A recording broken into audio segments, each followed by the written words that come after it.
And I remember when I would teach teenagers, one way that I would introduce wisdom was to ask them if they've ever made a mistake with friends, with a romantic interest, with their parents, with their siblings. And the idea that they make mistakes was something new to them. And then they would look back, introspect, and they'd remember some state of affairs, and they would say, yes, I've made mistakes. I said, without being too vulnerable, would anybody share? And it was almost always not understanding another person, not understanding another person's motivation, not understanding themselves, their own motivation, getting the facts wrong, and that it dawned on them to see themselves in the past as having got it wrong. And secondly, to see themselves as having acted in the past with remorse. So in thinking about Joseph's brothers, one thing that we see is they're seeing Joseph through envy and then seeing Joseph through their sin through remorse. Now, they don't know it's Joseph yet, but because of the bad fortune coming upon them, their prior sin comes up. By the way, that happens to many people. When many people, no matter how secular, rational we are, for many people, when they suffer misfortune, they attribute it to a sin. They attribute it to something that they've done in the past, and their fate is catching up with them. And when people share this with me, sometimes I'll say, I thought you said you didn't believe in sin, God, or any of those things. They say, well, I don't, but it sort of feels like it. So this idea that our past weighs on us, going along with Shanti's poem, we don't want to see it. It's hidden in our darkness. We don't want to admit to ourselves we haven't seen ourselves. We haven't seen others. We haven't seen the facts of the situation. We were motivated to act in a way that did not grasp the truth of the situation, and we made mistakes. And people avoid remorse. They avoid seeing themselves in the past as having not thought well, felt well, understood things. Now, we face this, of course, during our high holidays. That's one of the greatest gifts and insights of our high holidays is certainly between the Rosh Hashanah and Yom Kippur, and especially on Yom Kippur, the great characteristic obligation on Yom Kippur is confession. And in confession, the whole idea of the confession is to say things that might not apply to you, but you say the one that does. For example, the sin of envy that Joseph's brothers had, and looking at yourself and being able to feel remorse. So one of the greatest sources of wisdom is remorse, because you can see yourself resisting the truth and then realizing the truth and then asking yourself, I think, two main questions. First of all, what am I doing now that I'm not seeing? Try to imagine, you can look at your past and you'll realize, I made mistakes. I didn't understand myself. I didn't understand others. I didn't understand. I'm quoting something I teach oftentimes, insight, understanding yourself, insight into other people as much as we can gain it, insight into the process that we're going through, and insight in how to get us to a better moment. So those are my minimal ideas of insight. And you look back and say, I didn't have insight. I didn't know myself. I didn't know them. I didn't know the process. I didn't know what was at stake. I didn't know how to make it better. And you feel remorse. Now try to imagine yourself in the future, looking back at this moment and saying to and the future you saying, you didn't understand yourself. You didn't understand other people. You didn't understand what was happening, and you had no idea how to make it better. So try to imagine the remorse of your future self looking back on that moment. This is quite a startling thing. And then, of course, we ask ourselves, what can I do to minimize my remorse in the future? That's one of the ways that I define wisdom. What can I do to minimize the inevitability of remorse, especially for a conscious person? A person who lives unconsciously and defended will not feel remorse. They can't stand to feel remorse. Feelings of guilt and shame and remorse, they're just too impossible because many people live their lives defended from the truth, having to feel good about themselves no matter what, tend to develop habits of blaming, accusing, shifting responsibility. It's something that I think characterizes what I will call the unconscious, meaning unconscious of the depths of things, the unconscious person, the non-reflective person, and I might even go as far to say the non-spiritual person, except this.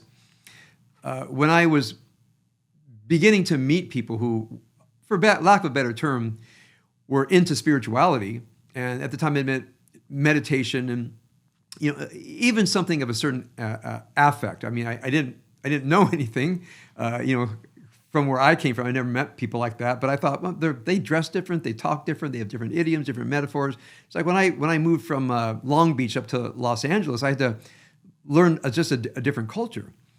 And so people would appear spiritual. They had a certain dress code, a certain way of talking and so forth. And I thought, wow, it's like all these really deep spiritual people. I just took them for their word. And then I got to know some people, and they were unconscious. So they meditated, they knew a lot of information, but just based on my life experience, I saw people that clearly didn't have insight to themselves, into other people, insight into their relationships. And I thought to myself, how can people be so spiritual, by their own admission, so meditative, and not see the truth?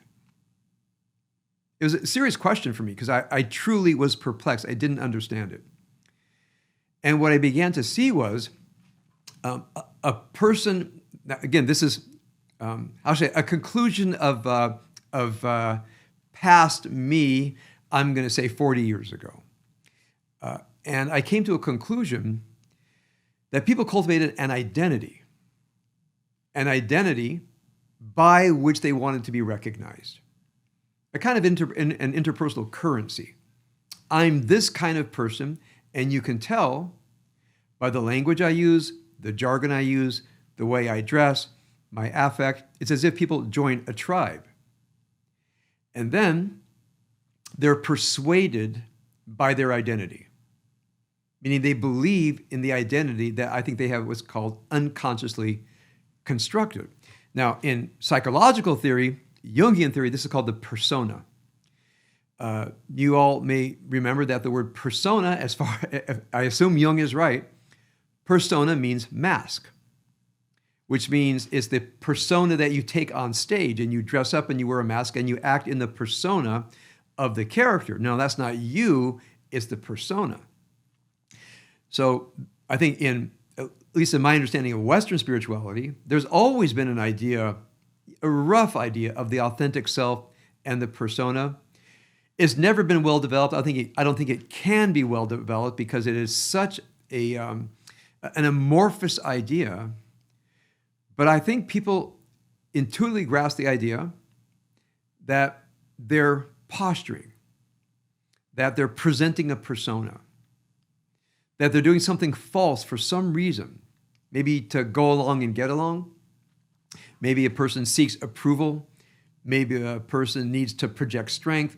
And then they have a moment, they look inside and say, there's more to me than this persona. So as I looked at people, I thought to myself, well, it's a persona, it's a tribe, it's an affect. And then I would meet people who actually lived up to everything they were projecting. They were spiritual, they were deep, they had deep self-knowledge. And then I would ask them, I felt comfortable enough to say, you're really special. You're incredible. I'm so glad I know you. Can I say something a little bit judgmental? Because that's one of the worst things you could be. Oy vavoy, if you were judgmental, that was a life sentence, in exile. They said, sure. I said, some of the people that you run with, I said, they're not like you. They go, yeah, I know. The fact that people meditate and they dress a certain way and talk a certain way, it doesn't mean that they've gone through the heartbreak of gaining self-knowledge. I'm going to say the wisdom of self-knowledge.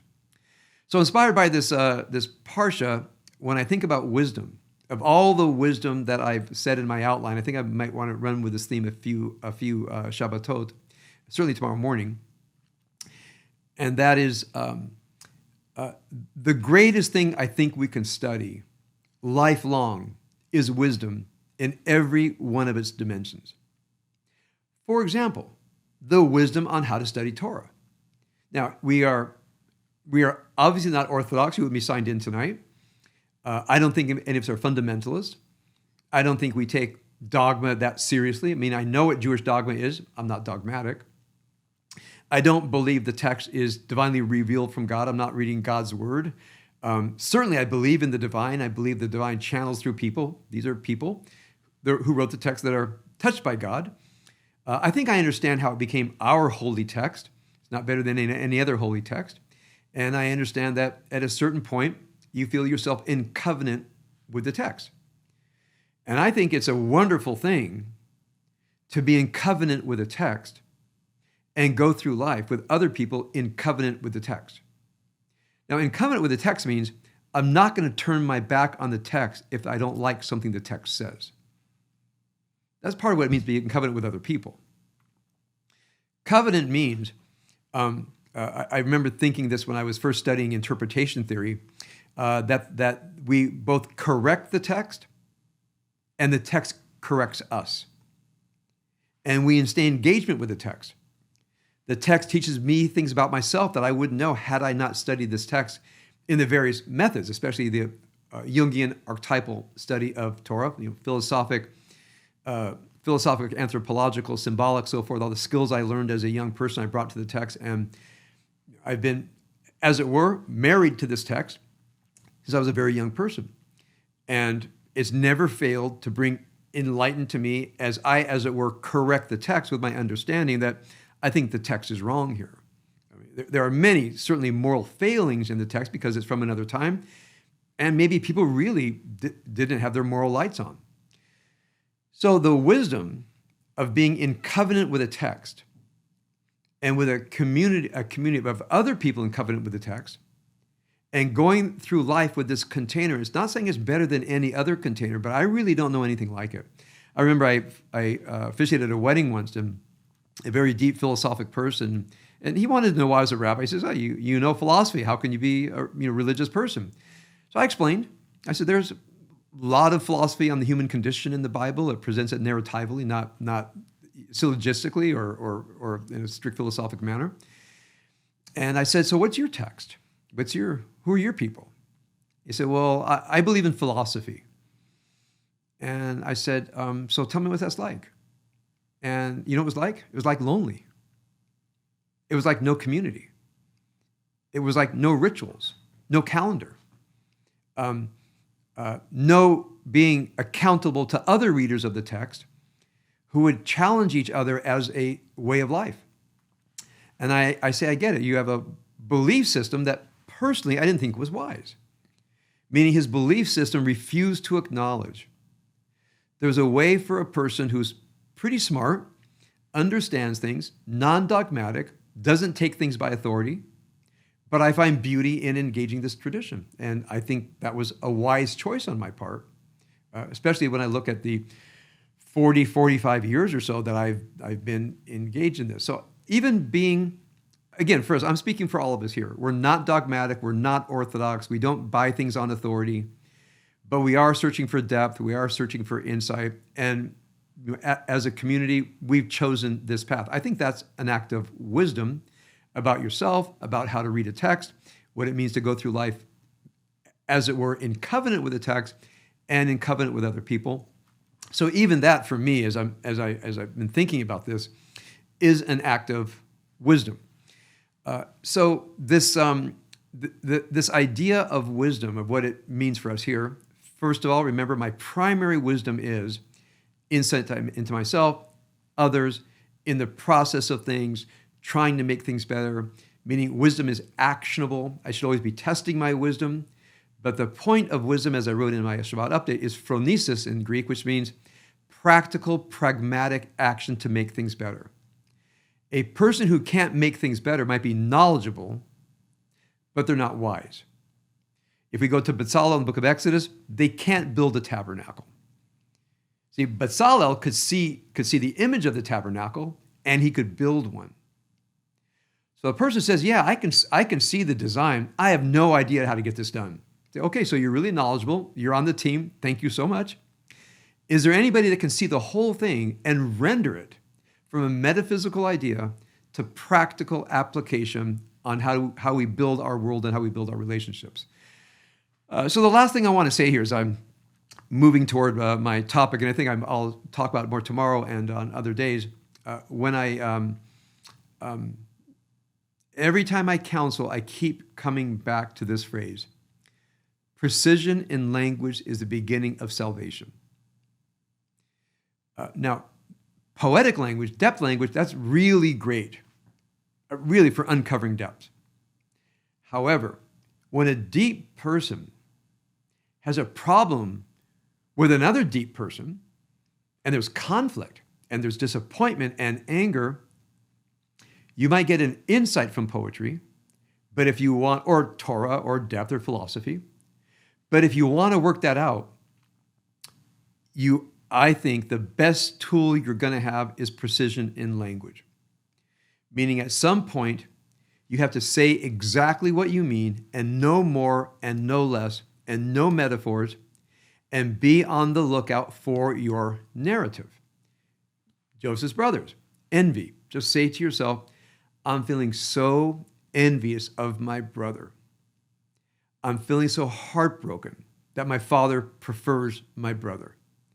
I feel terrible about myself that this is happening. And then the wisdom to know, this might not be about me. It may not be a reflection of my fullness as a human being. It's this family that I'm stuck with, that I was born into, and I'm not going to let this family dynamic define me. Now, I go back to Jacob and Esau. I imagine Esau, under the tutelage of his mother Rebecca, starting out angry, furious, cheated victim, and then coming to wisdom. How does he come to wisdom? I see his wisdom teacher as Rebecca. So when I think of this wisdom that we need, it starts in feelings. It doesn't mature in feelings. Feelings are essential. Feelings connect us to the world, but feelings might not be connected to reality. They might be made up by our narrative. Even our thoughts might not be connected to reality. I mean, I think these people who are protesting and, enamored of this neo-Marxist critical theory, though they're thinking, I can demonstrate they're thinking poorly. So what do you call the kind of thinking that can examine thinking? That can actually be wise thinking, reflecting on what I call ego-mind thinking. This is a very subtle thing. It's a very subtle thing. I can teach it, I can explain it, and the main way I explain it, I'll end here, is when a person claims to have a theory, I look for internal contradictions. So for example, I've said this many times with critical race theory. They have a theory about white supremacy, that all white people are in this conscious or unconscious conspiracy, which would demand that we think pretty much alike. And then I point out of the vast diversity of the thinking of American white males, all the way from the hard left to the center to the hard right, secular, religious, wise, unwise. And I say, so you're saying we all think alike, but it's clear that we don't. Okay? So I invite your response. Well, all the thinking creates oppression. So I think I mentioned, I talked to a neighbor one day and he mentioned this to me. I said, do you know the history of the abolitionist movement? Ever since that conversation, I've actually been studying the history of the abolitionist movement. And the very beginning, when states began to have constitutions in the Northeast, outlawed slavery one after the other. I think it was something like some numeral that 5 out of 13 black people in America were manumitted, were not slaves, mostly congregated in the Northeast, but in other places as well. So I said, so let me introduce a fact. It's actually not the history of America. It's the history of a part of America. And some people of America, and another part of the history of America, from the beginning of our constitutional government, fought against slavery year after year after year. So I introduced this idea, and you know what I ran into? Complete ignorance of the American abolitionist movement. Complete ignorance of the American abolitionist movement. And why isn't it taught? Because it's contrary to the narrative. So that's how I know there's a kind of a thinking which is in my narrative. There's a kind of thinking above the narrative. And the thinking above the narrative gathers all of the relevant data, not a selection of relevant data, and builds theories on the relevant data. I mean, it's a very basic tenet of rationality. It's a tenet of science, right? That you have to observe and get all the data and make a theory based on the data. So a scientist who says, I will only look at 1/3 of the data and make a theory, versus a scientist who says, I will look at all of the data and makes a theory, doesn't, by the way, even scientists in the same area look at all the data. It doesn't mean they don't hate each other and disagree with each other and want to destroy each other. As I've been reading, I think I mentioned this, as I read the books, The History of Science, scientists in the same area hate each other. You want to talk about sibling rivalry? Look at the scientific community as they quibble on the exact definition of light. Okay? And wow, you talk about some real hatred. I mean, people shunning each other and stealing each other's work and banning each other from universities. And well, it's not what you think it is, okay? All right, so these are people that I think are decent scientists. They don't have any, what we call EQ, emotional intelligence. They don't do their own feelings of rivalry, their own feelings of inadequacy. So there's a lot of really smart people that don't have what I call the full range of wisdom. So what I want to do in the next few days is share with you my reflections on wisdom of looking at my own life and in my family and people that I know and many of you and the people that I've counseled. Like, what could I say and teach that would prevent us from avoidable misery? If I'm going to say my professional goal. Because we're human, there's going to be misery. There's going to be misery. A lot of our misery we can avoid if we were wise. So my goal for the next few weeks is try to concretize that, digest that, systematize it, and offer you a path for less misery and greater fulfillment in every part of your life.